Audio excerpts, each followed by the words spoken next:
పంచాక్షరికి అధిష్టాన దైవం ఎవరు? పరమశివుడు. పంచాక్షరీ మహామంత్రం జపం చేసుకుంటూ విష్ణు కథలను నేను ఆంధ్రీకరించాలని కోరుకున్నారు. పరమడు శివుడు త్రిశూలం పట్టుకొచ్చి కంఠం ఉత్తరించేయలేదు. నువ్వు నా మంత్రం చెప్తూ శివమహాపురాణం ఆంధ్రీకరిస్తానని అనకుండా భాగవతాన్ని ఆంధ్రీకరిస్తానంటామేం విష్ణు కథల్ని అని అనలేదు. అలా భేదాలు ఉండవు పరమేశ్వరుని యందు. మనకుంటాయేమో ఉంటే, ఆయనకుండవు. కాబట్టి వెంటనే రామచంద్రమూర్తి ప్రత్యక్షం అయ్యాడు. రాముడిగా ఎందుకు ప్రత్యక్షం అవ్వాలి? రామ అన్నప్పుడు ఆ రెండక్షరాలు తత్ త్వమ్ము, రామ కలిపితే అసి. తత్ త్వమ్ము అసి, తత్వమసి మహావాక్యం అది ఇది అయి ఉన్నది. కాబట్టి వాడు వీడు ఒకటై ఉన్నారు. ఒక్కటే పరబ్రహ్మము. జీవబ్రహ్మల యొక్క సమైక్యతని ఆవిష్కరిస్తుంది, ఏకత్వాన్ని ఆవిష్కరిస్తుంది. అందుకని రామ తత్వమసి మహావాక్యం. అందుకని రాముడు ప్రత్యక్షం అయ్యాడు. ప్రత్యక్షమై ఓయిపోతనా భాగవతాన్నంతటినీ ఆంధ్రీకరించగలిగినటువంటి శక్తిని నీకు ఇస్తున్నాను, ఆంధ్రీకరించన్నాడు. అందుకే రోజూ పంచాక్షరీ మహామంత్ర జపం చేసేవారు. వాలిన భక్తి మెచ్చదన వారిత తాండవ కేళికి దయాశూలికి అని పరమశివుడికి నమస్కారం చేశారు. చేసి భాగవతాన్ని ఆంధ్రీకరించారు.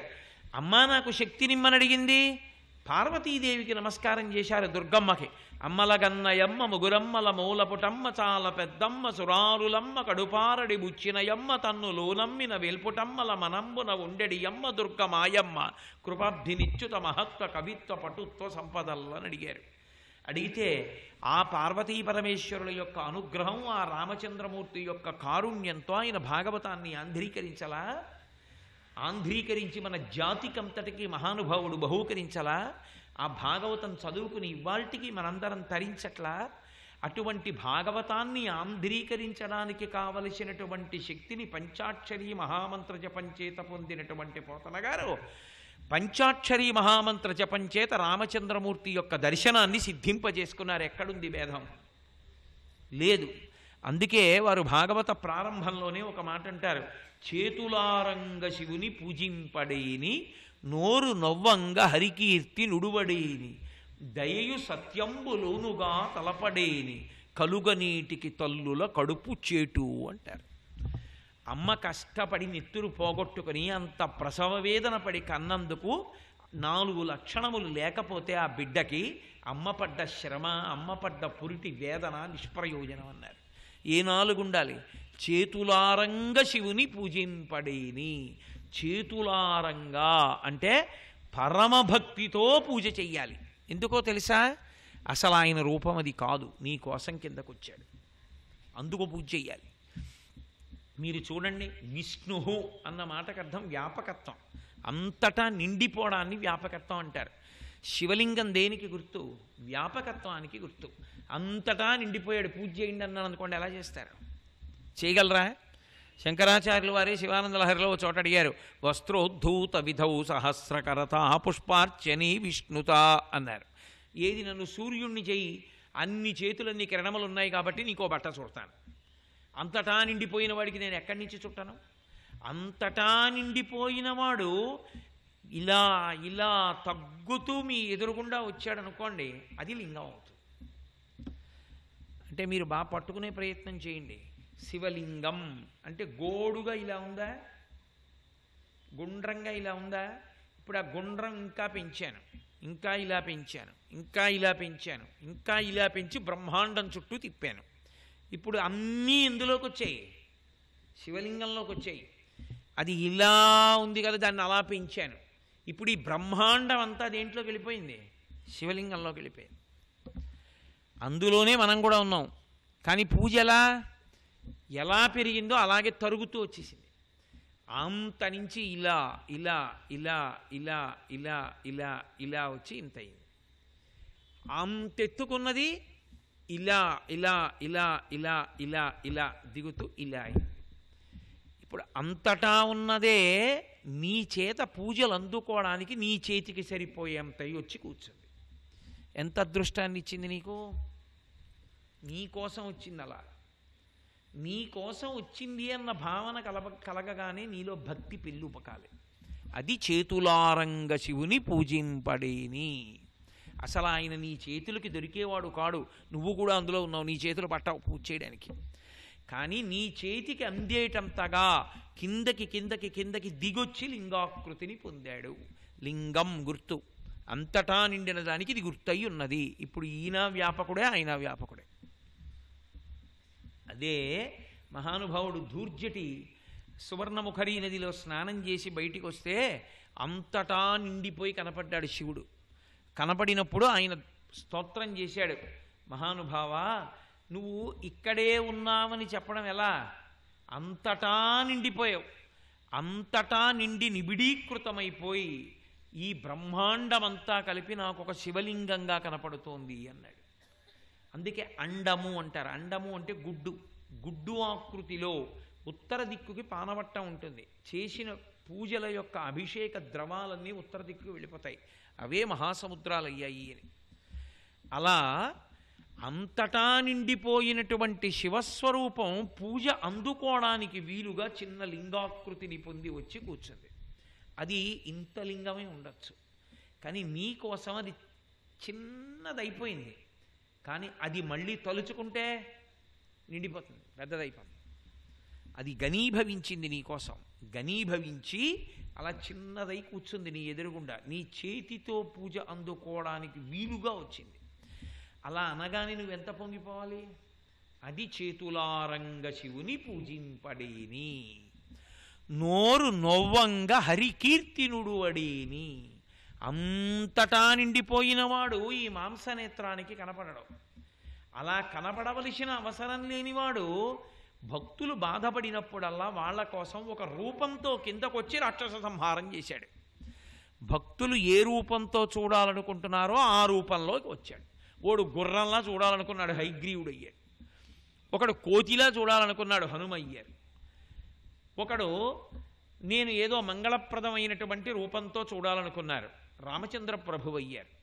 ఒకానొక ప్రత్యేకమైనటువంటి కారణానికి పరశురాముడయ్యాడు. పరిపూర్ణావతారంగా కృష్ణ భగవానుడయ్యాడు. ఎన్ని రూపాలు పొందినా దేనికి పొందాడు అంటే ధర్మ సంస్థాపనార్థాయ సంభవామి యుగే యుగే. ధర్మ సంస్థాపన కొరకొచ్చాడు.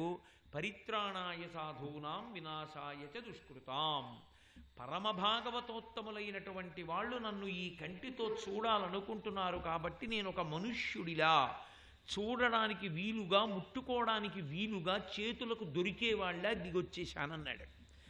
అంతటా నిండిపోయినవాడు ఒక మామూలు మనిషిలా ఎదురుగుండా వచ్చి నిలబడ్డాడు అనుకోండి. ఇప్పుడు నేను ఆయన కాళ్ళు ముట్టుకోగలను, ఓ తులసి దళం వేయగలను.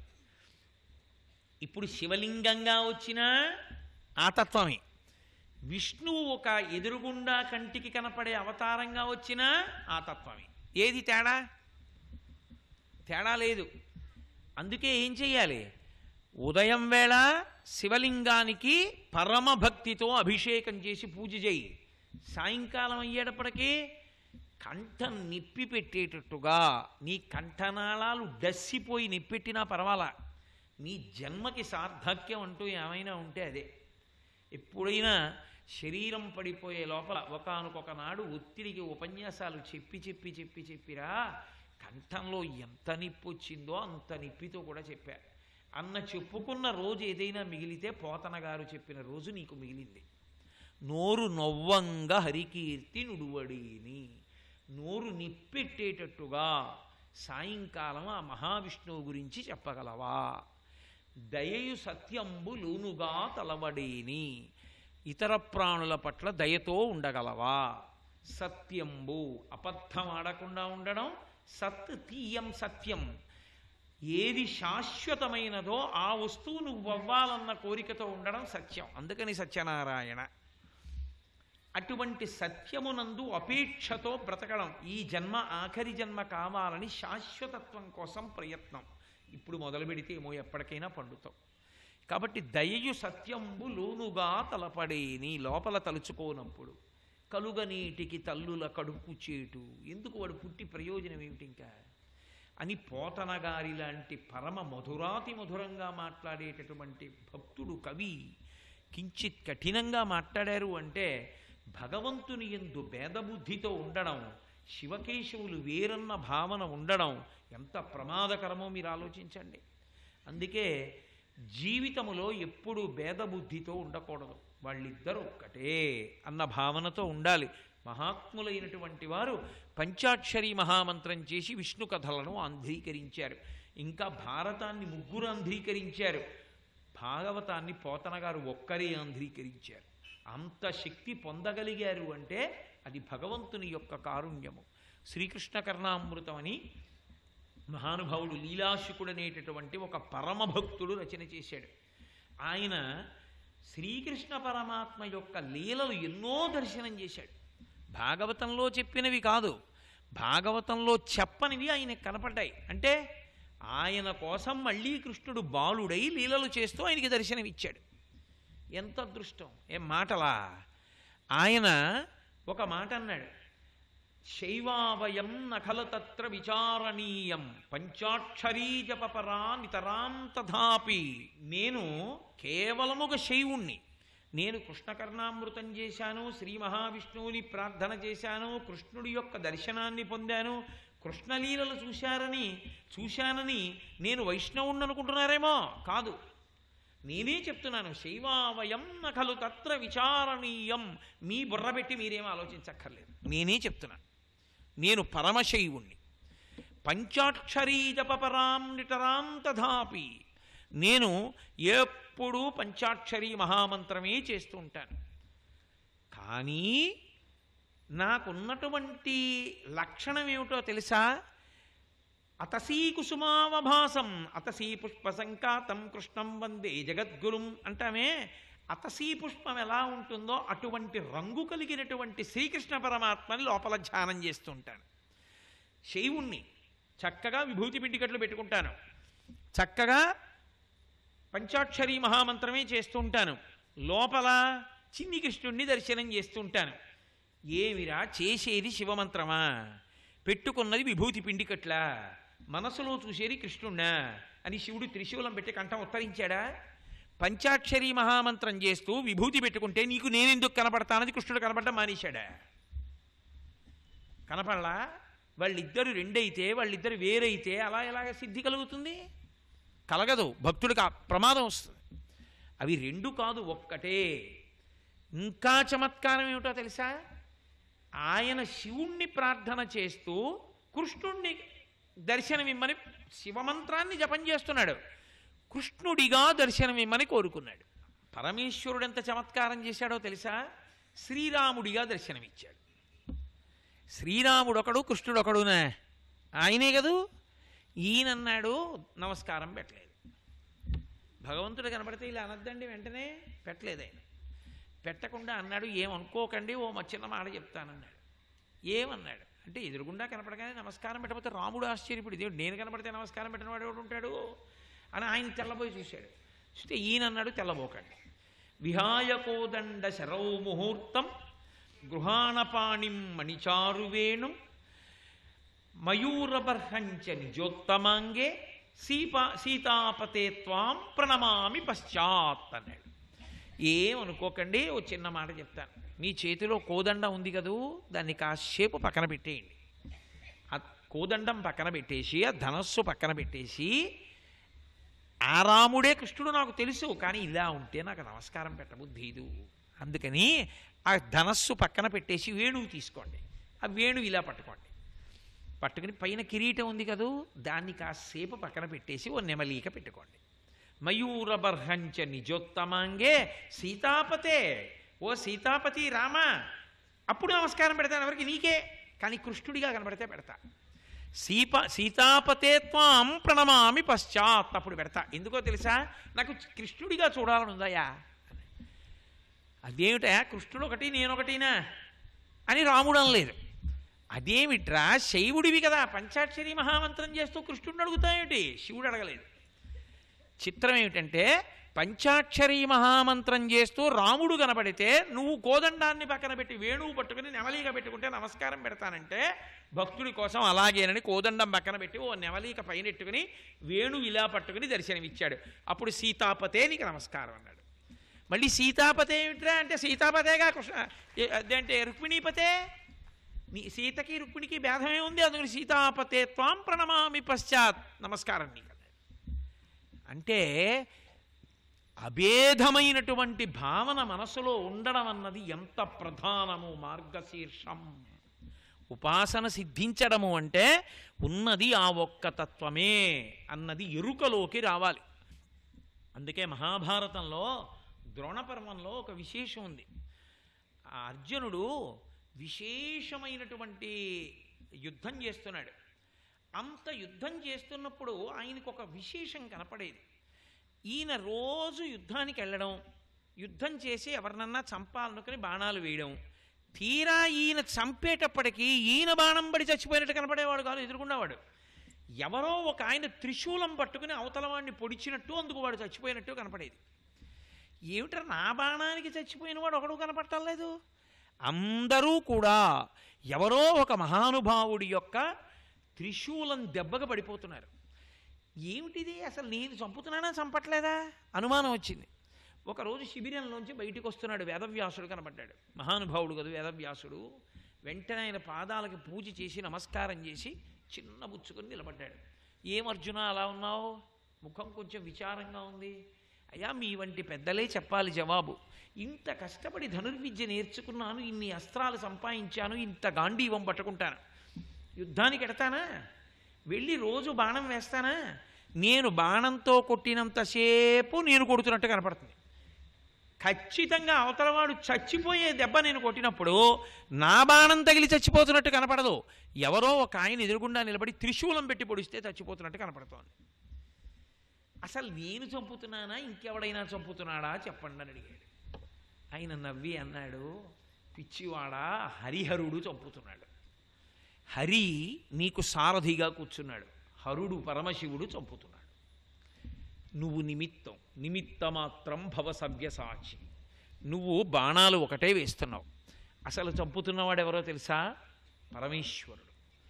నీకు సారథ్యం చేస్తున్నవాడు ఎవరో తెలుసా? సాక్షాత్ విష్ణువు. ఆ ఒక పదార్థమే రెండుగా మారి సారథిగా కూర్చుని రక్షిస్తోంది, శివుడిగా కూర్చుని నీ కోరిక తీరుస్తోంది ముందు నడిచి. కాబట్టి శివకేశవులు హరిహరులిద్దరూ నిన్ను కాపాడుతున్నారు. అంతటి రక్షణ పొందానని నమస్కరించి సంతోషించవయా అన్నాడు. వ్యాసుల వారు స్వయంగా మహాభారతం ద్రోణపర్వంలో అర్జునుడికి చెప్పారు. మల్లాది చంద్రశేఖర శాస్త్రి గారు మహాభారత ప్రవచనంలో దిట్ట మహానుభావుడు. ఆయన పేరు చెప్తే నమస్కారం పెట్టాలి, అంతటి మహాపురుషులు. అటువంటి చంద్రశేఖర శాస్త్రి గారు ఒకసారి మహాభారతం గురించి వివరణ చేశారు. వివరణ చేస్తూ అసలు మహాభారతంలో శివుడు ప్రధానమా విష్ణువు ప్రధానమా అన్న ప్రశ్న ఒకటి వస్తే స్కాంద పురాణంలో ఒక విశేషం ఉంది. ఏమిటదంటే ఘటోత్కచుడికి మౌర్వి అనబడేటటువంటి స్త్రీ యందు ఒక కుమారుడు కలిగాడు. అతని పేరు బర్బరీకుడు. ఎవరా బర్బరీకుడు అంటే అతను పూర్వజన్మలో యక్షరాజైనటువంటి సూర్యవర్చవు. అతను తొందరపడి చతుర్ముఖ బ్రహ్మగారు అందరి దేవతల్ని పిలిచి మీ మీ అంశలతో పుట్టండి అన్నప్పుడు వీళ్ళందరెందుకు, నేను ఒక్కడినే చంపేస్తాను రాక్షసులందరినీ ద్వాపర యుగంలో కౌరవులుగా వచ్చినప్పుడు అన్నాడు. ఇంతమంది పెద్దలుండగా చిన్నవాడిలా ఉండకుండా చాలా పెద్దవాళ్ళ మీ అందరెందుకని అధిక్షేపించి పలికావు. కాబట్టి నీవు ఆ యుగంలో ద్వాపర యుగంలో ఖచ్చితంగా యుద్ధం ప్రారంభమయ్యే ముందు కృష్ణుడి చేతిలో సంహరింపబడతావు, అసలు నువ్వు యుద్ధం చేయవు అని బ్రహ్మగారు శాపం ఇచ్చారు. అతను పరదేవతానుగ్రహంతో పుట్టాడు ఆ బర్బరీకుడు. ఆ బర్బరీకుడు కౌరవ పాండవ యుద్ధం ప్రారంభమవుతోంది, కురుక్షేత్ర సంగ్రామం ప్రారంభమవుతుండగా వీళ్ళందరినీ ఎలా చంపాలి అని ప్రశ్న వచ్చింది. ఇంతటి మహావీరులు ఉన్నారు కదా, ఎలా సంహరింపబడతారని. వెంటనే బర్బరీకుడు అన్నాడు, వీళ్ళందరూ ఎలా చచ్చిపోతారో నాకు తెలుసని ఒక బాణాన్ని ప్రయోగించాడు. అందులోంచి ఒక రంగు భస్మ బయటికి వచ్చింది.